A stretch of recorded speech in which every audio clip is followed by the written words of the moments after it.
opened JOLOKO 2 years ago. And before that, I was in charge of Fuego restaurant and Troika Sky Dining and Strato and doing the virtual wine program there. Before that, I used to live in the Caribbean for a little while and originally from Amsterdam. Basically, being in F&B for a number of years in Kuala Lumpur, I came across a building walking my dogs, to be honest, and a beautiful yellow little building, and was empty, and it was just kind of like, what shall we do with this? The moment we entered, it was this like pretty sort of soft yellow painted house, and there was this like staircase. Every step had like a different color: pink, green, yellow. And the moment me and Kit and my business partner Shin and Penny just walked in, it just had this like really cozy, warm atmosphere, and it just reminded me a lot of the Caribbean. So sort of the whole concept, how we came about it, was literally just by the house for the building for what it is. Then of course, just being observing F&B in Malaysia, I feel it's still very much Italian restaurant and some bakeries and cafes, and that there in terms of excitement, I still think there's a lot of there's still a lot of opportunity to do something new. Something with good food, with value for their money, something new, and also as an experience. So it's just the food, it's also the drinks, it's also the music, the ambience, the people that come. And I think personally, the moment you walk into JOLOKO, I just want you to sort of forget that you are here in the city center of Kuala Lumpur, and just for a moment feel like you're on holiday. So starting your F&B business in Malaysia, it's just obviously things go very different than what might have been used to. I would have learned in hotel school in Amsterdam. Luckily, the experience that I've gotten through working at Troika for a number of years, you kind of like get how things go, but then when you really start dealing with applying for licenses and all these kind of things, you just realize like, whew, this is quite, why did I even bother starting this?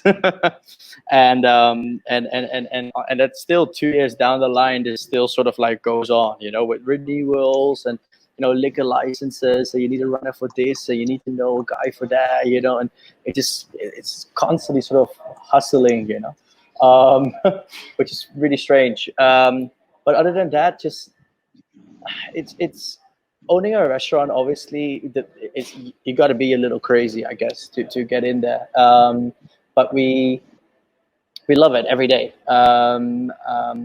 Just that feeling when people come in and starting to explore and enjoy and see people unwinding, and you easily sort of like get into that similar flow where you're just like, sometimes I feel like I'm not even at work.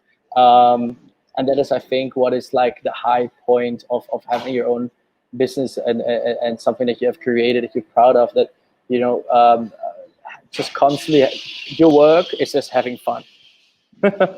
And a lot of the time, and then a lot of the time, that back of the house stuff, now that we're 2 years down the line, it gets easier. You have more systems in place. You have the staff which is more professional or better trained on how to do things.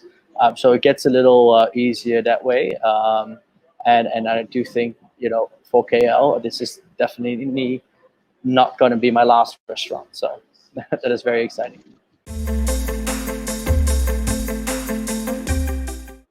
So yeah, for the COVID-19 MCO, when this all started, obviously every other restaurant owner, just like us, just wouldn't know what's going to happen. I think we're really fortunate in Malaysia that we're allowed to keep doing deliveries for food. That has sustained for quite a while. But I think the most important thing, or one of the benefits from having everything in control, basically yourself, you can make really, really fast decisions. And I just need to stay ahead of the game, or just keep innovating and trying, and don't waste time on trying something if you realize it's not going to work instantly. So yes, fast decision making, fast creative aspects, and actually for the first 2 weeks, I quite enjoyed it. Strangely enough, it was that I felt that, this on your feet thinking and being creative and having this sort of like, necessity of like, I need to keep my business alive. It almost gave a bit of an adrenaline, um, which was really interesting. So we switched instantly our entire restaurant to deliveries and takeaways. We started. But in the meantime, we knew that this is just going to be for a short period of time, and our food, in the end of the day, like I said, we sell an ambience, we sell, a playlist. So when we do the deliveries, we send over our Spotify playlist with it and stuff like that, just to, give a little bit of more of the restaurant to the people, which we got a lot of positive feedback around. Other than that, we just started thinking like deliveries. People obviously spend their money very differently, right? And especially when you work from home, people are gonna have their salaries also probably affected and stuff like that. So we I always love to eat sandwiches. I'm Dutch. But for me, the most difficult part was just always getting something that I actually enjoy and order it from anywhere until now. So it just came up to me, so like, listen, Rick, you always wanted to do sandwiches. Why? Maybe this should be the time. Um, and we came up, I actually, with an entire new menu, which is still sort of Caribbean inspired, but as a Caribbean street fare. So we came up with a fried bake, which is basically deep fried bread with like donut style without the center part being missing. And that just like topped with delicious stuff like mole and a lot of pickles and crunchiness and textures and just everything that I love about a sandwich, almost like a good banh mi basically. Um, and we started off with that, and then of course the rice dishes came there, and other like little snacks, empanadas, coxinhas, and we basically just within 3 or 4 days we created an entire new concept, loose from JOLOKO, marketed separately from JOLOKO, and that's just like the first days we just kept selling out of sandwiches. That was just insane. It was super happy with, and that is also the prospect for us now. Like I mentioned, like uh, do we want to do more? Absolutely. JOLOKO, a restaurant which would be expendable, probably not.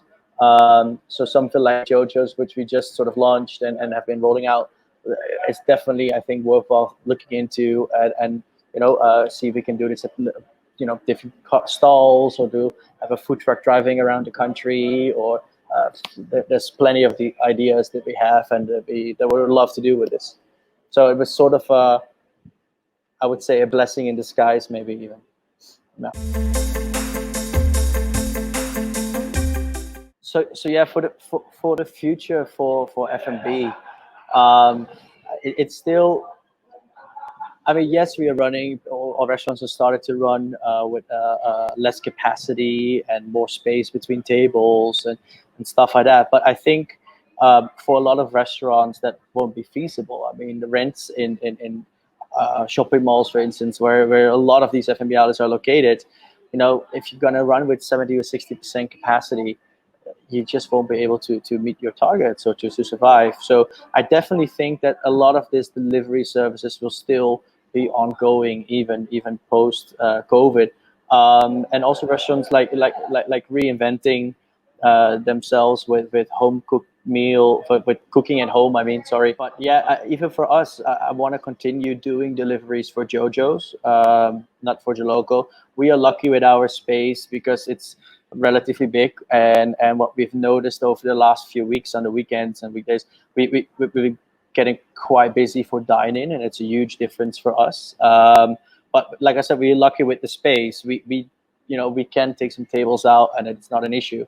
However, I think like a place like my Burger Lab even was thinking, or mentioned in a chat, that they're thinking to just stop dining completely and just do only delivery for now. Yeah, well, I think there will just be still so many changes for everyone, and hopefully everybody comes out all right.